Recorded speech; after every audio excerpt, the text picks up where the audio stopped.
bela jele foka awale nyundo amba foina aw ni nyankuma aw bismillah kuna fonde seben wala kalli keneka gafe minum be bo dongo do minye ndene foka se jumadewma gafe minum be bo abe seben ambalma kuna fondi lawde fe limana aya kanuni wati ko krenkere wala saka gafe no ko lakali awi abseka famia soro jamana tablo ana kuna funna chogomna ala wati sele flene bien dene do kun damne do jouer kalo to kalo tle muga ani woro samba fla ani muga ani kele amba befo dante folimina amba foila au bismillah joliba tv news aleka jien fantan an nani bela jele fe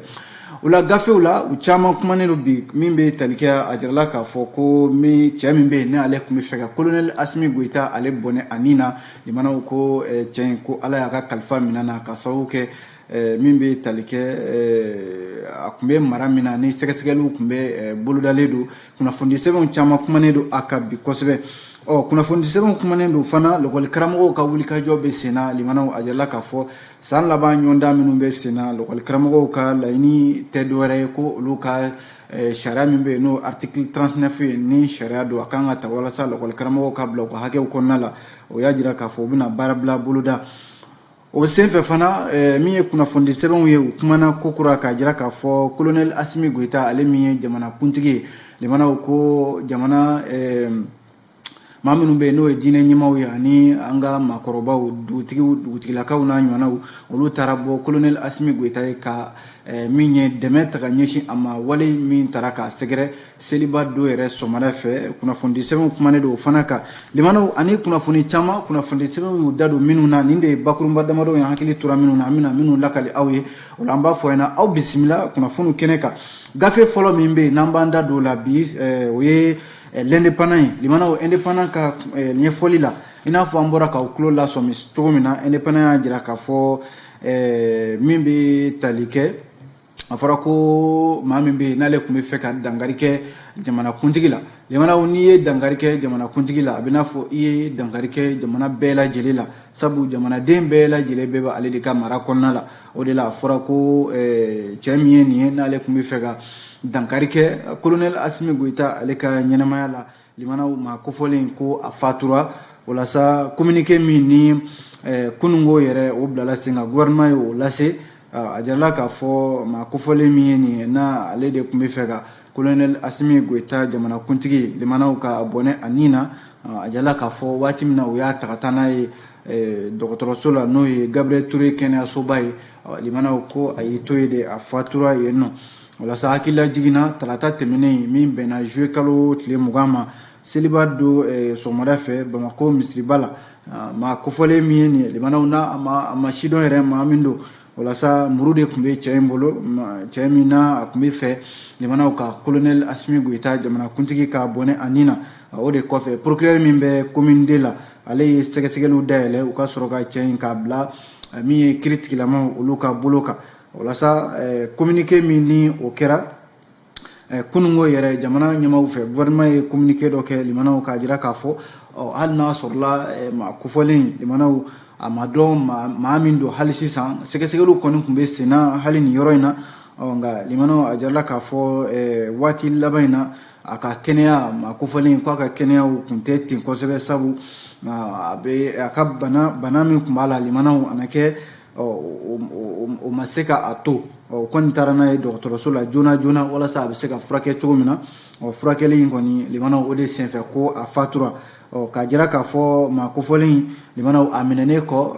jira ka fo kuna foni shite ambi wati mna ko sisa sekesegele nu strategie nuna ko ma be seka soni sige oka hanna sorla do ko ni utafo do ya jira ka fo ko lokole karamo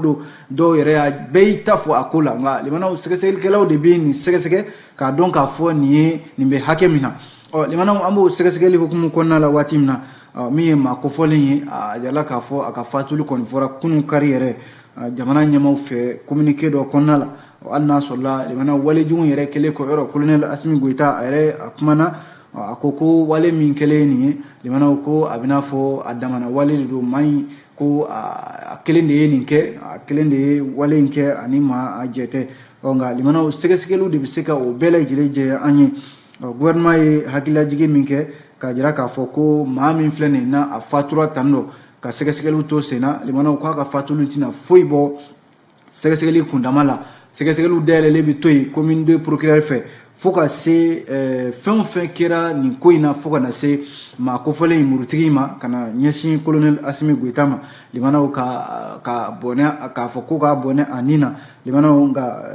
a mana kɛ cogo cogo jamanaden bɛɛ de bɛ ka i yɛrɛ ɲininka nin waliya min kɛra nin ye limanaw don nataw la a ko bɛna taa laban cogo di indépendant ka kuma don limanaw indépendant kelen in kɔnɔna la an ka jamana n'o ye Mali ye a jarala k'a fɔ san o san min ye jamanaw ye olu bɛ taga bila u bɛ lajɛ k'u jɔyɔrɔw lajɛ jɔyɔrɔ minnu ni o bɛ se ka kɛ danayaba ye ka da jamana kofɔlenw kan limanaw a jarala k'a fɔ Mali an bɛ jɔyɔrɔ min na bi o ye k'a fɔ an ka jamana a taara ye jamanaw cɛla limanaw lakanabaliya yɛrɛ ɲɔɲɛnen don jamana min kɔnɔ ni o dun kɛra a bɛ n'a fɔ jamana a ka ɲɛta walima jamana wɛrɛw bɛ se ka danaya da kan cogo min na o fɛgɛyara ka sababu kɛ lakanabaliya yɛrɛ dɔ de farala a kan n'i y'o da jamana wɛrɛw ma anw ni jamana tɔ minnu bɛ yen n'anw bɛ se ka bila minɛn kelen kɔnɔ o ye Tchad jamana ye Burkina Faso Cameroun Congo RDC olu jamana tɔw anw n'olu de bɛ se ka kɛ jamanaw ye minnu bɛ yen bi limanaw ni lakanabaliya ɲɔɲɛnen don kosɛbɛ wa lakanabaliya ka ɲɔɲɛ a kɛra sababu ye jamana tɔw ye danaya caman bɔ anw kan hali n'a sɔrɔla limanaw maa bɛ fɛ ka na i ka nafolo di an ka jamana walima ka na baara kɛ an ka jamana kɔnɔna la yan limanaw ko olu caman bɛ yen olu sirannen don o la sa n'i y'a lajɛ jamana 131 olu la ko anw ye jɔyɔrɔ 115 sɔrɔ o b'a jira ko an bɛ jɔyɔrɔ la jɔyɔrɔ min ni limanaw jɔyɔrɔ don min ni diɲɛ bɛɛ lajɛlen kɔnɔna la an danayaba tɛ anw ka lakanabaliya ko siratigɛ ninnu na jɛni de ye nin kuma fɔ fasiridi sɛbɛn min bɛ yen n'u kama ko global finance ale de ye nin kuma fɔ New York n'u kama ko New York Times ale de ye nin fasiri ninnu kɛ walasa a jirala k'a fɔ n'i ye jateminɛ kɛ ko nka farafinna jamana min bɛ yen ni maa bɛ se k'a fɔ limanaw o de jɔyɔrɔ ka bɔ farafinna bunakun kan kosɛbɛ o ye Maroc jamana ye limanaw ko mana kɛ cogo cogo jɔyɔrɔ min bɛ yen ni Maroc jamana y'o ta o b'a jira k'a fɔ Maroc i mana a ta sira o sira fɛ Maroc jamana de ye saraba cɛ nin waleya ninnu na walasa kɔsa in yɛrɛ la yɔrɔ diɲɛ farafinna tilebiyanfan n'o ye UEMOA jamanaw ye a jarala k'a fɔ bi Mali kɔnɔna la bi ka i ka nafolo ta ka na baara kɛ Mali kɔnɔna la yan nɔ limanaw ko min ye sigasigana o b'a ko la ka sababu kɛ halisa lakanabaliya o de ɲɔɲɛnen don an ka jamana kɔnɔna la yan nɔ nka limanaw jamana minnu bɛ yen ni bi maa bɛ se k'a fɔ olu ni Mali de bɛ nin sira in kan ɲɔgɔn fɛ o ye Tchad b'o la an bɔra k'o fɔ sisan Cameroun République démocratique du Congo Nigeria jamana fila dama Boko Haram maaw kɛlen don ka u ka lakanabaliya ɲɔɲɛ yen nɔ walasa a jirala k'a fɔ a mana kɛ cogo cogo jamana minnu bɛ yen limanaw ni danaya bɛ se ka da olu kan bi ni hali b'i fɛ ka t'i ka nafolo di i bɛ se ka baara kɛ hakilisigi kɔnɔna la Maroc b'o la Maurice b'o la Botswana b'o la Rwanda b'o la Ghana b'o la Liberia ani Senegal YC ale de ye nin fasiri kɛ bi limanaw an ye nin bɔ indépendant kɔnɔ bi sɔgɔmada in na aw bonya bɛ kunnafoni la n'an tora kunnafoni sɛbɛnw lakalili la an bɛ don fasiridi sɛbɛn min kɔnɔna la o ye indicateur du renouveau ye ale kumana limanaw indicateur ko bi sɔgɔmada in na ko min ye san laban limanaw kalanko de ko don kalanko san laban ɲinanama ko denmisɛnnin fitininw de wulila ka delili yɛrɛ kɛ lakɔli karamɔgɔw fan fɛ jamana ɲɛmaw fan fɛ limanaw k'u t'a lajɛ sawa san o san ko kelen min n'o bɛ senna lakɔli karamɔgɔw ka laɲini hukumu kɔnɔna la a ko nin y'a san 3 ye limanaw san o san lakɔli karamɔgɔw ka laɲini sababu la jamana kalanko kelen don kuni ju foyi t'a la san o san i b'a sɔrɔ san bɛ daminɛ nka a tɛ laban waati la walima san bɛ daminɛ cɛmancɛ la walima san bɛ taa fori waati wɛrɛ la waati min yɛrɛ ni o tɛ kalan yɛrɛ waatiw ye o de la sa denmisɛnnin fitinin minnu bɛ yen ni o ye parlement des enfants maaw ye olu ka ɲɛmaw de wulila limanaw ka lakɔli karamɔgɔw ka dagayɔrɔ sɛgɛrɛ n'o ye maison de l'enseignant ye limanaw ka t'u ka damakasi ka taa jira lakɔli karamɔgɔw la limanaw k'u k'a lajɛ kala u ka hakɛw ye tiɲɛ dɛ u b'u ka hakɛw ɲini nka olu denmisɛnnin fitininw fana hakɛ ye kalanko ye o de y'a to indicateur ka kuma na bi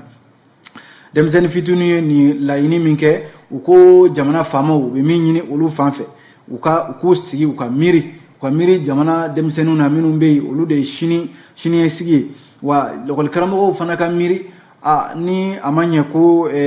bi olu b'u ka laɲini na olu ye jateminɛ min kɛ san o san a bɛ san 3 bɔ sisan an bɛ nin hukumu kɔnɔna la san o san kalanko limanaw a bɛ bila minɛn kɔnɔna la minɛn min ni a ka gɛlɛn kosɛbɛ o de la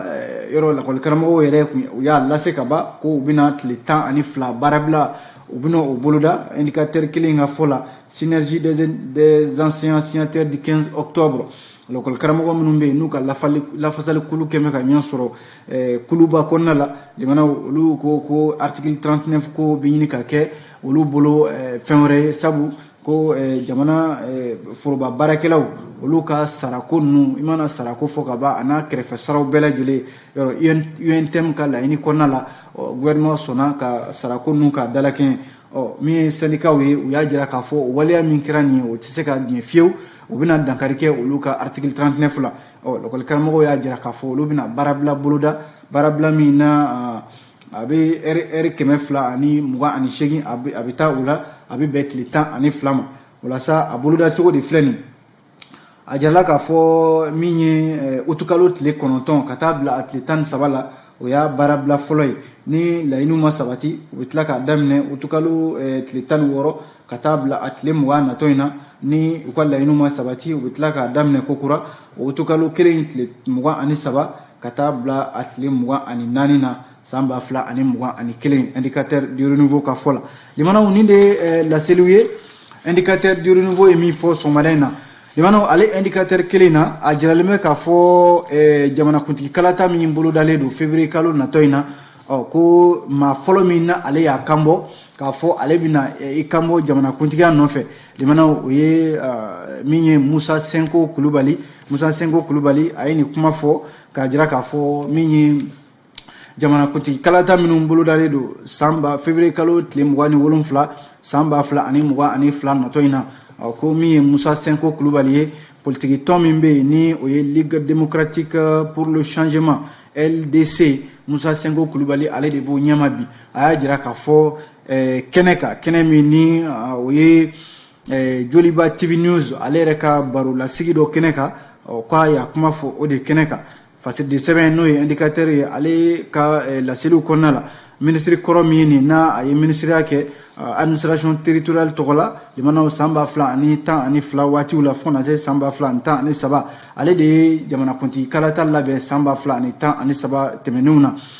Musa Senko Kulubali limanaw o tɛmɛnen kɔfɛ yɔrɔ kalataw labɛnnen kɔfɛ cɛ min bɛ yen na maa fɔlɔ min na ni Ibrahim Bokar Keita jamanakuntigi kɔrɔ limanaw n'u ka hakililaw ma kɛ kelen fo a yɛrɛ de maa fɔlɔ min yɛrɛ tun y'a laɲini ko Ibrahim Bokar Keita ka fanga bila o ye ale Musa Senko Kulubali kelen ye walasa a jirala k'a fɔ limanaw Musa Senko yɔrɔ maa fɔlɔ min bɛ bi ni maa bɛ se k'a fɔ ko jamanakuntigi kalata nɔtɔ in na ko a semina don kalata la o ye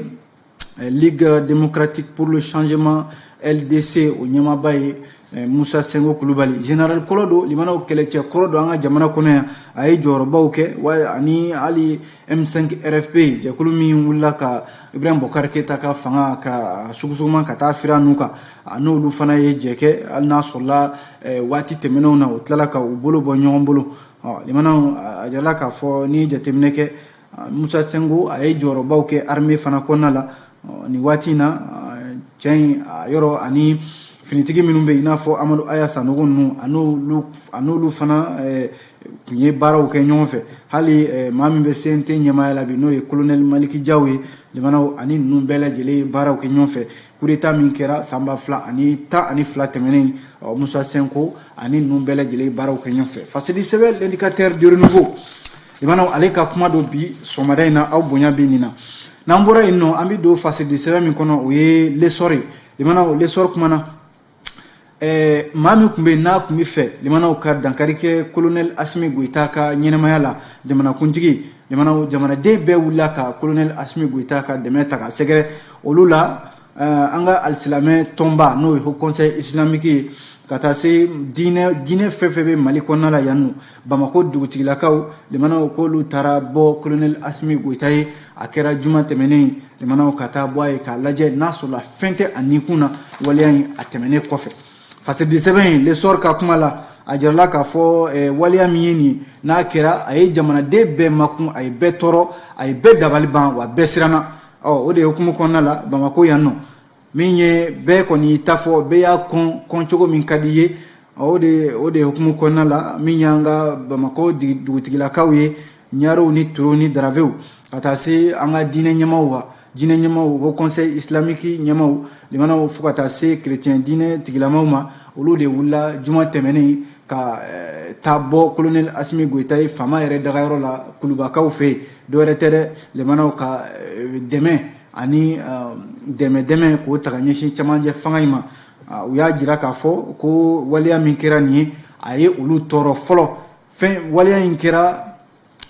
don kɛrɛnkɛrɛnnen la don min n'o bɛ bɛn alisilamɛw ka donba ma maa min ye nin kuma fɔ o ye Ibrahima Kontaw ye ale ye Haut Conseil islamique ɲɛmaa dankan ye a ko waleya in kɛra don min na o ye alisilamɛw tɔɔrɔ a kɛra yɔrɔ min fana na o ye alisilamɛw ka alabato yɔrɔ ye n'o ye Bamako misiriba ye o ye filanan ye o y'u tɔɔrɔ sabanan ye mun ye limanaw jamanakuntigi n'i y'ale kofɔ ka ban jamanaden bɛɛ lajɛlen ɲɛ jɔyɔrɔ ye ale ye n'a fɔra maa kelen bɛ wuli ka taa k'i bɛ taa o bɔnɛ a nin na limanaw o ma bɛn olu ma u ye waleya in kɔn fo ka se a dan na o de la u wulila ka min ye jamanakuntigi sɛgɛrɛ limanaw ka taa u ka dɛmɛ ani hakilila dɛmɛ ka taga sɛgɛrɛ walasa cɛmancɛ fanga yɛrɛ maa kelen man dɔgɔ bɛɛ lajɛlen ka fanga fara ɲɔgɔn kan walasa cɛmancɛ fanga bɛ se ka kɛ fanga ye bɛɛ bɛ se ka i yɛrɛ y'a kɔnɔna la cogo min na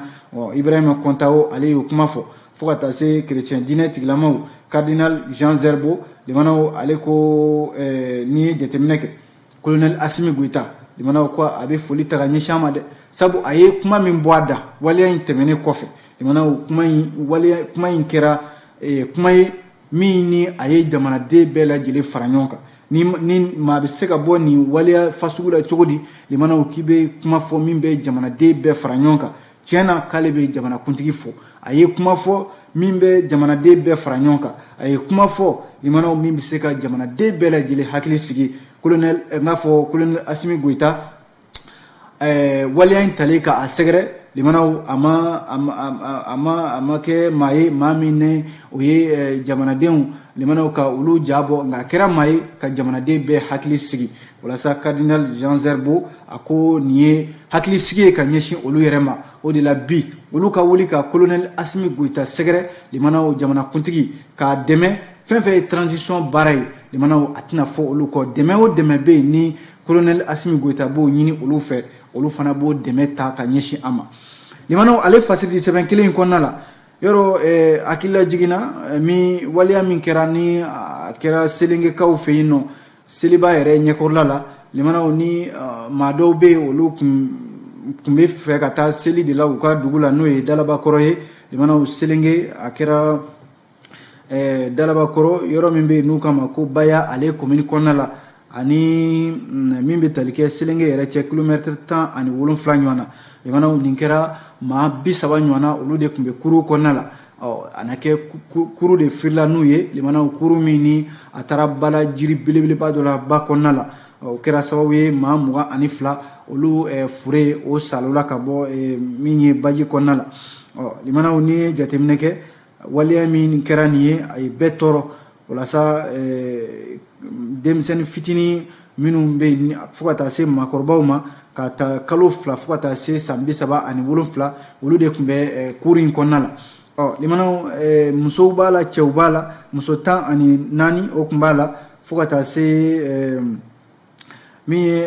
cɛ damadɔ fana ma olu tun bɛ a ko hukumu kɔnɔna la limanaw waleya yɛrɛ kɛra nɛgɛ kanɲɛ 20 waati min na ni ma kofɔlen ninnu u tun bɛ k'u kunda u yɛrɛ ka dugu kan yɔrɔ seliba mana se ka ban bɛɛ b'i kunda i ka dugu kan k'a fɔ i bɛ taa seli kɛ o de senfɛ waleya in kɛlen limanaw walasa gouvernement ka se ka jamana tɔgɔla ka jamanaden bɛɛ lajɛlen tasibila k'o kɛ ka ɲɛsin ma kofɔlen ninnu ma ministre 2 madame Dambele Madina Sissoko ale ye an ka sirabako ministre fo ka taa se lakanako colonel major Daoud Ali Muhammadin ani kɛnɛya ministre ka ciden min bɛ yen n'o ye délégué Umaru Jara limanaw nɛgɛ kanɲɛ 9 waati olu wulila ka u kunda min ye selenge ka taa duwawu don ani dɛmɛ min ni gouvernement ye o ta ka ɲɛsin ni makofɔlen somɔgɔw ma ka hakilasigi yɛrɛ k'o ta ka ɲɛsin ninnu ma walasa limanaw a kɛra sababu ye an ka jamana a bilala misigi kɔnɔna la a don sabu maa 22 limanaw kurun de dafirila ni olu ye olu de tora jiko fɔlɔ in na limanaw gouvernement kɔni kunda selenge ka taa dɛmɛ ani dɛmɛ ta ka ɲɛsin ninnu ma hakilila jiginna limanaw ni jateminɛ kɛ kuma bɛɛ ni waleya in de bɛ kɛ selengekaw fɛ kurun a bɛ dafiri ni maaw ye hali san 2017 a jala k'a fɔ nin ji kelen ka ye limanaw min ye kurun ye a dafirila ni maa caman ye olu fana ni tora nin waleya in na kunnafoni filɛ nin ye a ye nin bɔ l'essor de kɔnɔ bi sɔgɔmada in na aw bonya bɛ kunnafoni la n'an tora fasidi sɛbɛnw lakali la an bɛ don fasidi sɛbɛn min kɔnɔ o ye nouvelle horizon ye a kumana limanaw nouvelle horizon y'a jira k'a fɔ ko min ye premier ministre ye Choguel Kokala Mayiga ale makɔnɔnen don an ka députéw ɲɛma minnu bɛ yen n'olu bɛ CNT kɔnɔna la bi conseil national de transition CNT a jirala k'a fɔ olu de bɛ député jɔyɔrɔ la bi min ye Choguel Kokala Mayiga ale de bɛ premier ministre la limanaw ko a kan ka baara min kɛ transition tɔ kɔnɔna la n'o ye plan d'action du gouvernement ye ko a bɛ tali kɛ kuntilenna 4 de kan kuntilenna 4 ko min ye juillet kalo natɔ in tile 30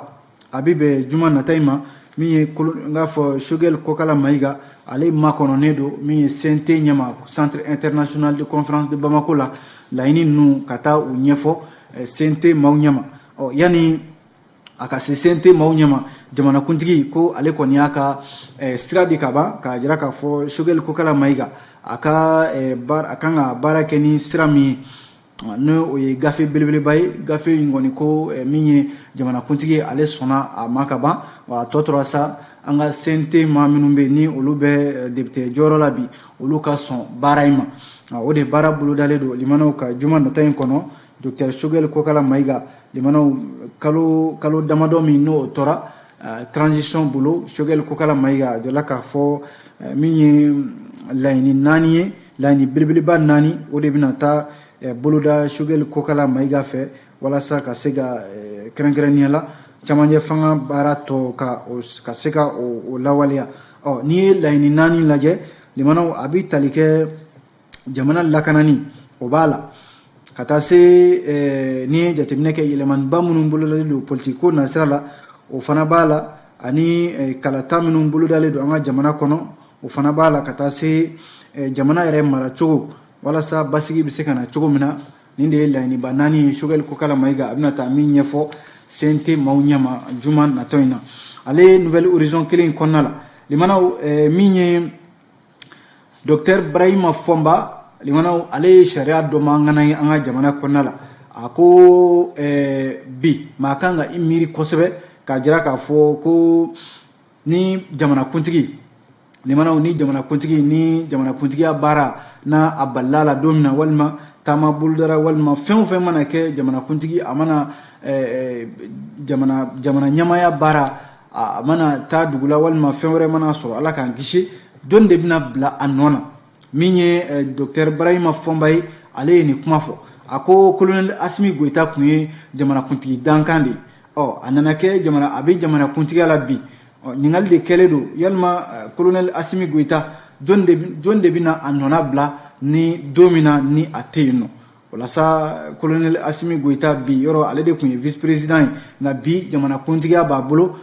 n'a fɔra ko a tɛ yen ko CNT ɲɛma o b'a nɔna bila n'o ye colonel Maliki Jawo ye a don jirala k'a fɔ limanaw an bɛ ka baara kɛ ni sariya gafeba min n'o ye charte kɔnɔna la o kuma tɛ a kɔnɔ o de y'a to docteur Brahima Fɔnba a kɛlen don k'a yɛrɛ ɲininka ko fɛɛrɛw ka tigɛ joona walasa n'a ma ɲɛ colonel Asimi Goita limanaw jamanakuntigi mana kɛ cogo o cogo don dɔ ferekena dɔ i senna walima i ka jamanakuntigiya baara maana bila i nɔ na